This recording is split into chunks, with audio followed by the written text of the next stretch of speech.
লৈ আছোঁ big breaking news. শিলচৰৰ পিংকি ৰায়ৰ হত্যাকাণ্ডৰ মূল মাষ্টাৰ মাইণ্ড তাৰে প্ৰেমিক পিনাক শুক্লবৈদ্য বাংগালুৰুত বহি পিংকিক হত্যা কৰাৰ পূৰ্ব পৰিকল্পনা কৰিছিল পিনাক শুক্লবৈদ্যই পিংকিক হত্যা কৰিছে বুলি নিজে স্বীকাৰোক্তি দিছে। ইতিমধ্যে পিনাকক আদালতত হাজিৰ কৰি হৈছে বুলি আৰক্ষীয়ে জানিব দিছে আৰু তাৰে মন্তব্য আমাৰ হাতত আছে, আমি আপোনালোকক দেখাবলৈ চেষ্টা কৰিম।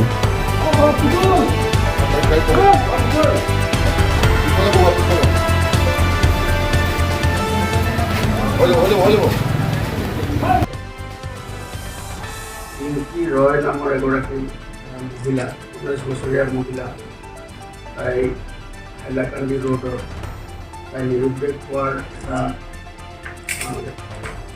ঘটনা আমাৰ থানাত ৰুজু হৈছিল।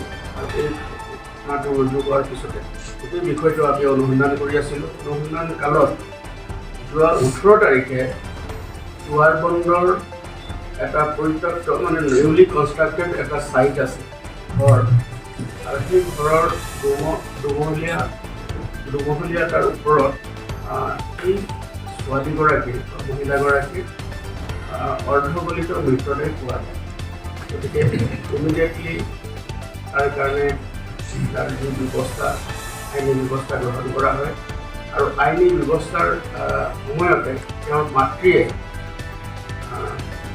পিংকি ৰয়ৰ মাতৃয়ে সেই ছোৱালীগৰাকীক চিনাক্তকৰণ কৰে, আৰু চিনাক্তকৰণ কৰাৰ পিছত আমি মৰণোত্তৰ পৰীক্ষা কৰি তেওঁ পৰিয়ালবৰ্গক আমি মৃতদেহটো গতাই দিওঁ। আৰু আমি দ্ৰুত তদন্ত আৰম্ভ কৰোঁ যে গোটেই ঘটনাটো আমাৰ প্ৰথম পৰা এটা হত্যাৰ ঘটনা বুলি আমি আমি এই বিষয়টো আমি অনুসন্ধান কৰোঁ। আৰু অনুসন্ধান কালত আমি যোৱা নিশা আমি এজন তেওঁৰ ল'ৰা আমি ধৰিবলৈ সক্ষম হ'লোঁ। তেওঁ ল'ৰাজন লালা অঞ্চল আৰু হাইলাকান্দি জিলাৰ লালা অঞ্চলৰ পৰা তেওঁ ল'ৰাটোক আমি এপ্ৰিহেণ্ড কৰি যেতিয়া আমি ল'ৰাজনক স্বীকাৰ কৰিছোঁ।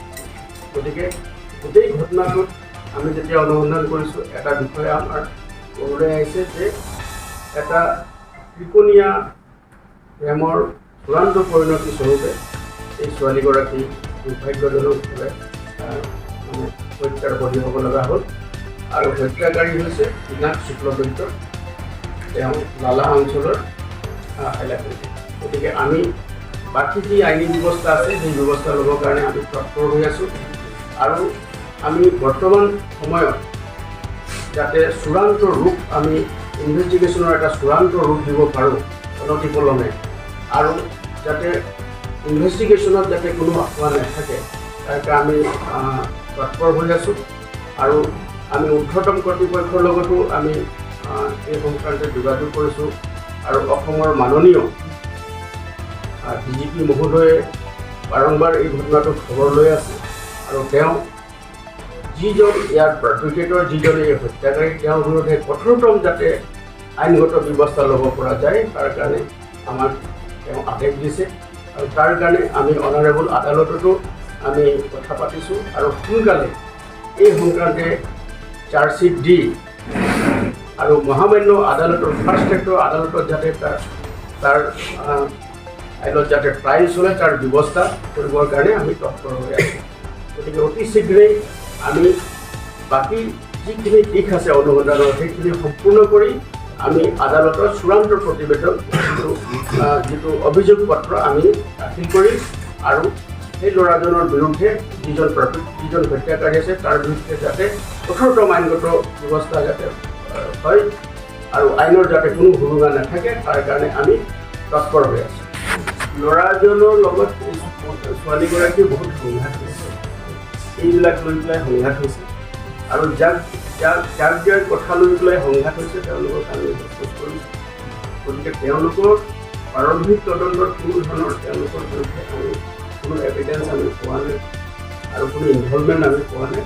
আৰু সেই কথাটো যিজন পাৰ্পিট্ৰেটৰ বা যিজন মূল হত্যাকাৰী তেওঁ এই কথা স্বীকাৰ কৰিছে যে তেওঁ অকলেই সেই ঘটনাটো সংঘটিত কৰিছে। তাতে তেওঁলোকে তাত সোমাই যোৱাৰ ফলত তাতে দুজনৰ মাজত কাজিয়া হৈছে, প্ৰচণ্ড কাজিয়া হৈছে। আৰু প্ৰচণ্ড কাজিয়া হোৱাৰ পাছত শেষ পৰিণতি ই ল'ৰাজনে থাকে, এই ছোৱালীজনী থাকে।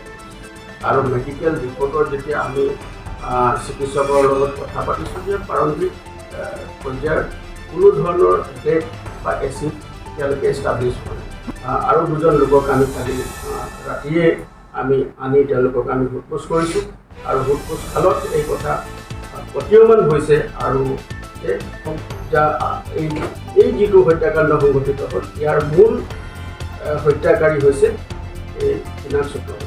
এই ল'ৰাজন থাকে বেংগলোৰত থাকে আৰু বেংগলোৰত থকাৰ পাছত মানে প্ৰায়ে সেই মহিলাগৰাকীৰ লগত ছোৱালীগৰাকীৰ লগত তেওঁ কথা পাতিছে।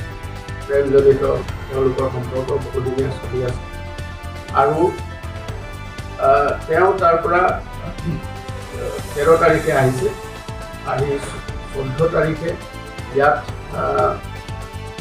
শিলচৰলৈ আহি পাইছে আৰু 14 তাৰিখে ইয়াত থাকি 15 তাৰিখে এই ঘটনা সংঘটিত হয়।